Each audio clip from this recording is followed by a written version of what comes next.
actually my research work.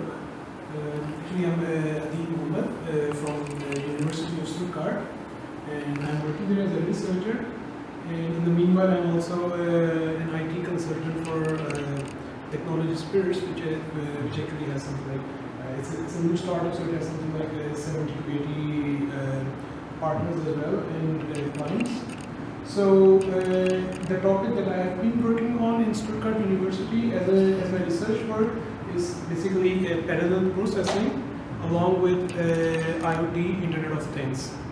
So the basic thing is basically the evaluation of connected components labeling that I will be discussing here. So the agenda is, first of all, I will give some introduction and then the problem area and the need of research.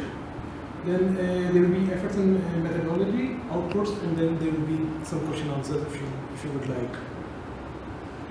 So the problem area, actually the real power of the parallel processing is basically if we compare the CPU with the GPU, the thing is that although CPU has less number of cores as compared to the GPU has something like more than 2000 cores, but the problem is that these cores, they are just the computational units. They are not actually capable of doing the addressing or doing the address translation and all this thing. So although they have more than 2000 cores, but they still lack the capability of the basic CPU. So you can always say that, okay, we cannot replace a CPU with a complete GPU and have a system that is actually complete based on graphic processing units. So the best idea is to have some system that is actually a hybrid. It's mixture of CPUs along with the GPUs. The main application of the parallel processing is basically the weather forecasting for the surveillance systems and some mathematical computation. So every computation that has actually iterations is the best solvable on the GPU.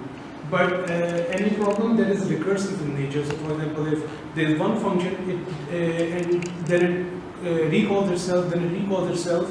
So this kind of problems, they are not solvable on the GPU. They can be solved, but they are not so efficient. So every problem that is iterative in nature, that can be best solved on this thing. And one of the most important things for GPU computation is that it has to be less data. Less data means that more efficient results and more performance gain. The reason being is that the data transfer between the GPUs and the CPU is basically to the PCI Express, and that actually has the memory bandwidth limit on it. So it's just something like 7.2 GBs per second. So if you have a huge data, it's a trouble to copy the data from the CPU to the GPU. So what actually is the connected component labeling, which is actually one of the applications that I have taken. So basically you can see that on the left side, this is the original image.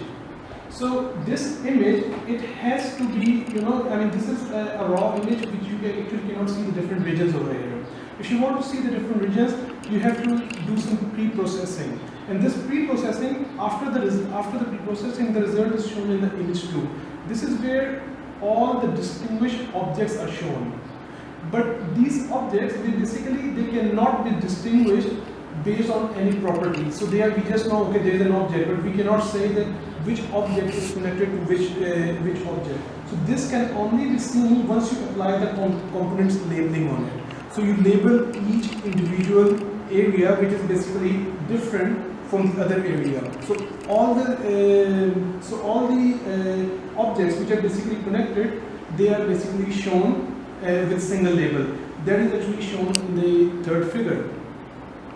And once you have all the different regions labeled, you can apply any kind of image processing techniques on it. You can do the image recognition. You can do every kind of this process. So the main concept is to label each of the different region with a single label. So this is basically a very computation intensive task, but this is already kind of a solved problem. So but why do we need to do it again? The reason is that nowadays we have 4K imaging coming up, and 4K imaging requires a lot of pixels, and this image is something like 12 to 13 MBs. So if a CPU is put to do this, I'll show the results later, it's actually very compute intensive.